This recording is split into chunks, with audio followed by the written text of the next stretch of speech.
So, the Geth share brain power? Many of the Geth's logic systems were designed to work in concert with other nearby Geth. Basically, the more of them you have in a group, the smarter they are. So there's some sort of group consciousness? No, nothing like that. They cannot share sensory data or information.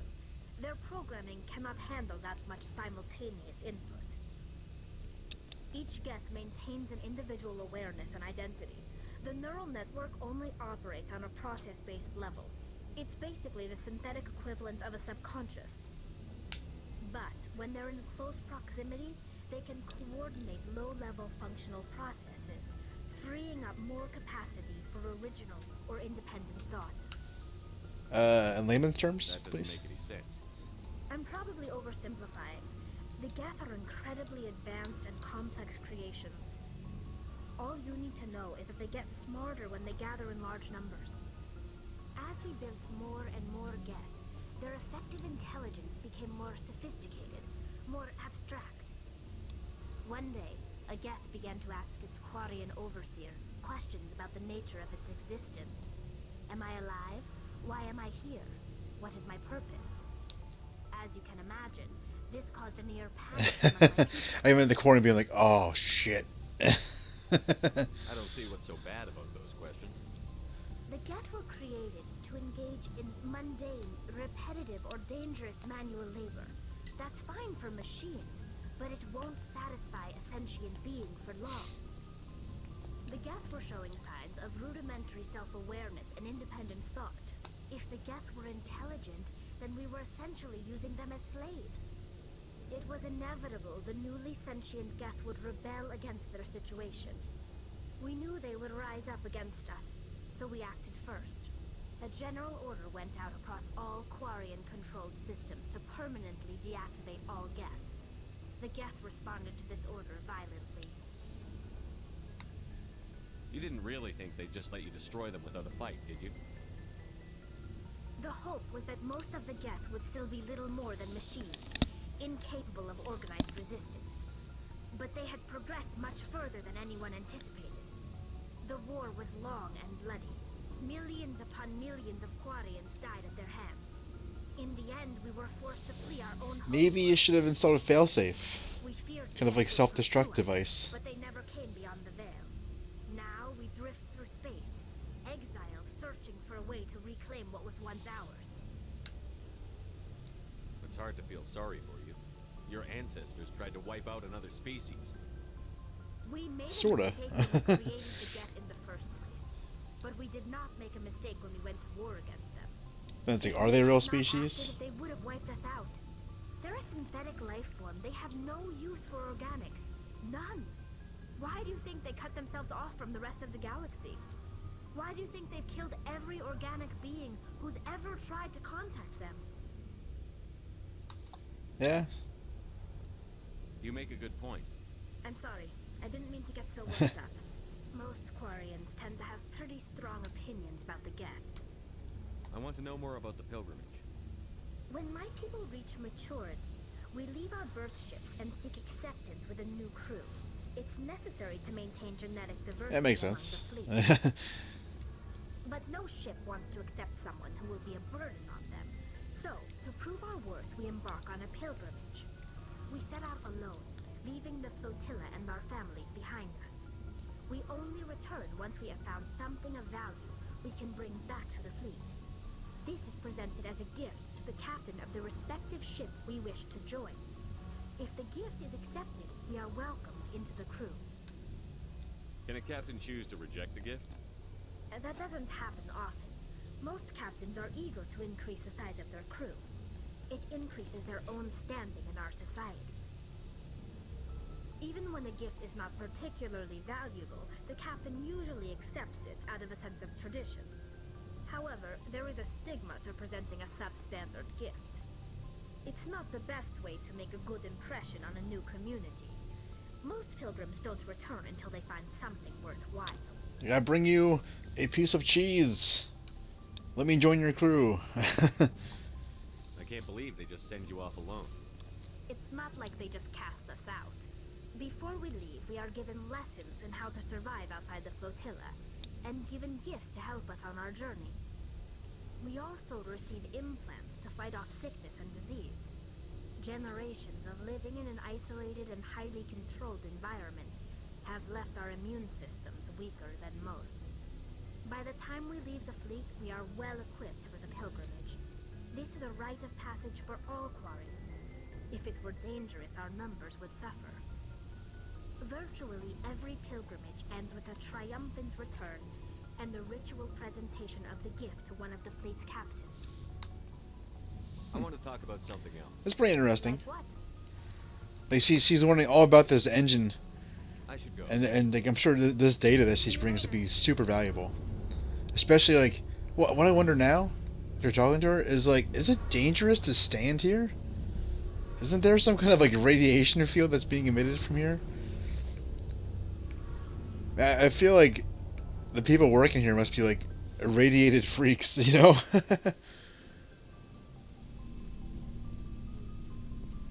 So let's go back upstairs and we'll choose our first mission. As Shepard stares lovingly at this wall here. What do you think he's thinking about? He's like, huh, I don't understand a single thing that Quarian does said to me. Or is he like, yeah, let's go kill Saren? I'm not sure. Even he just shrugged his shoulders a little bit there. He's like, I don't know what's going on. Hey, door opened up. Time for us to go in the wrong direction. Okay, there we go. Yeah, and in the other games, the Normandy gets like 4 floors. And like I said before, there's like a solid 2-minute load between each floor, which is messed up. Wait, and this was... Okay, there's no one in the briefing room.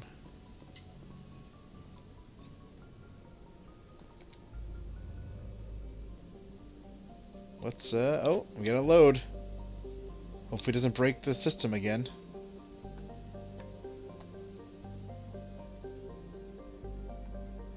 Okay, zoom out. Whoa, can we zoom out again?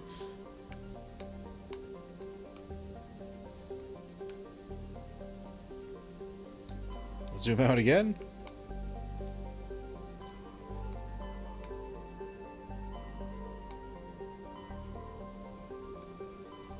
Oh yeah, we have all those side quests that we picked up. Let me... Of course there's a load screen. But let me see what the other side quests were. These are our main missions. But we also found... Find the commune? Sentry system?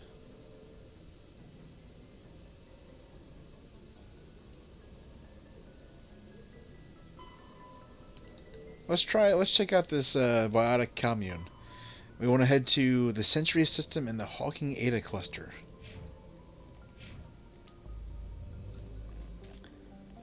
Sentry system, Hawking Eta.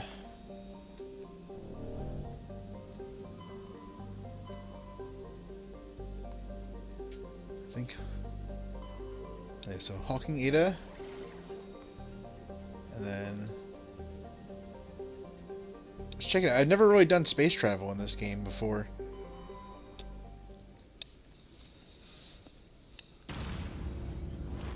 No, away we go.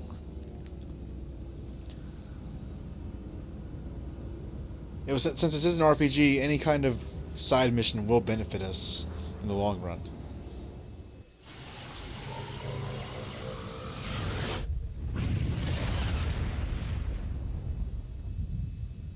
I wonder if there's a more efficient way to just get energized by that thing. Coming in, Commander. Big surprise. The Alliance needs you again. Fascinating.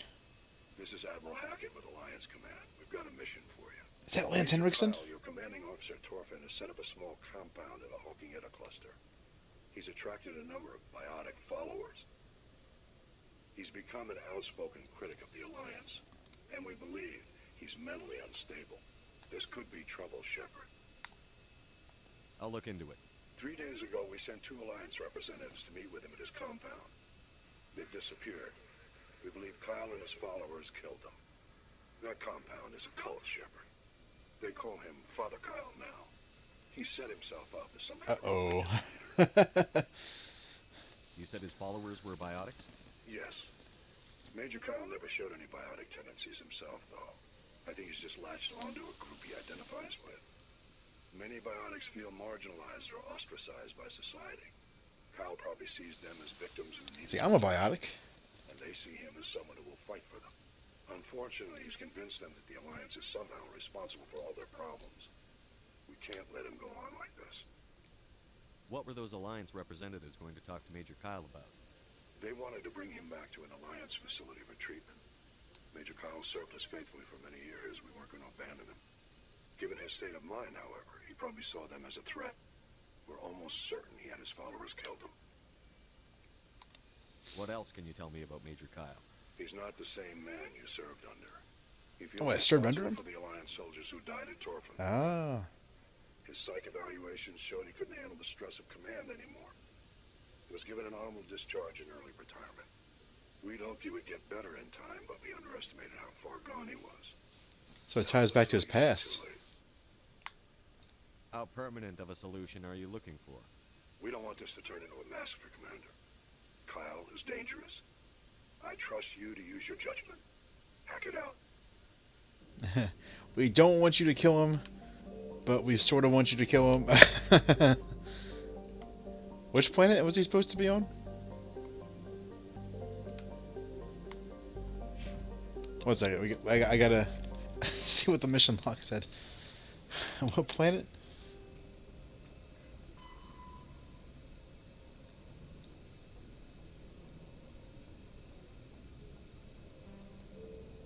Okay, I guess I just have to pick a planet and go.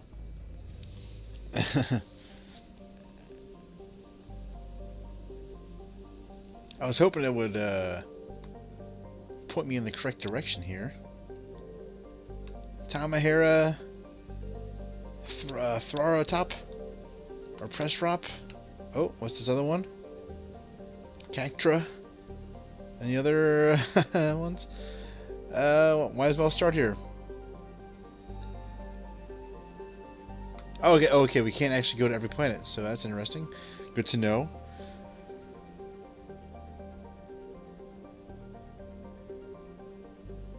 Okay. Excuse me?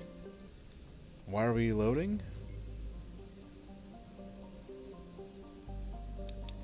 Oh, I was supposed to hit square to zoom out. Okay, I can land on this planet. So we're gonna just... Yeah, we can survey this planet.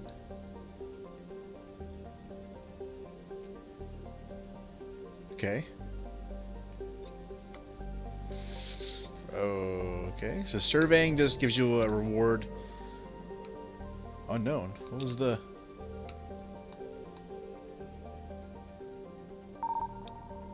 Okay. Metal-rich asteroid. Heavy metal. I'd love me some heavy metal. Can we land on? Oh, we survey this planet as well. Hydrogen helium gas giant. 100 moons. Interesting. Oh, medallion recovered. Okay, while scanning the planet, you discovered a tiny moon with some odd readings. Further scans by Chief Engineer Adams revealed a destroyed escape pod. Your salvage team recovered the components and found a League of One medallion. Interesting. So I thought we were actually going to be able to explore every one of these planets, but it's actually... I can only actually go into one of them. So that helps things a little bit. So we can land here. We're going to read... Presrop is the moon of Klendagon. It is a frigid, barren world with an extremely thin atmosphere of carbon dioxide and methane. The crust contains plentiful deposits of heavy metals. The Alliance has opened bidding for the moon's mineral rights, but exploitation will be complicated by the system's proximity to the 5 kiloparsec ring around the galactic core. The ring is an area of intense star formation and too dangerous to safely travel. Pressrop's landscape is a nightmare of jagged overlapping ridges and geological shock zones created by some ancient disaster. This has not deterred a generation of illegal wildcat miners from attempting to exploit the moon's mineral riches. Unfortunately, many have lost their lives. Okay, let's check it out. Whoa, that's a cool load screen. So that's okay, so that's the Normandy, not the landing craft. I gotta say, I'm digging the FTL, what that looks like. Makes me miss the show Dark Matter. If only Sci-Fi hadn't canceled it. Okay, first team.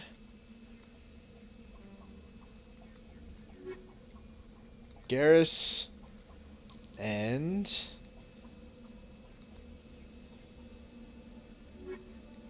so, tech strength.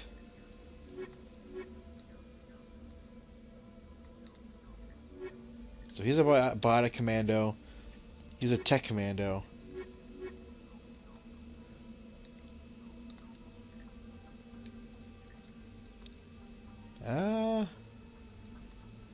Let's do it.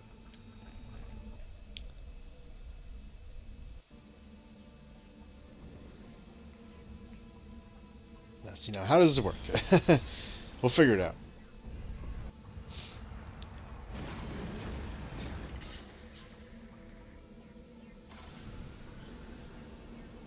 Of course, we gotta save first.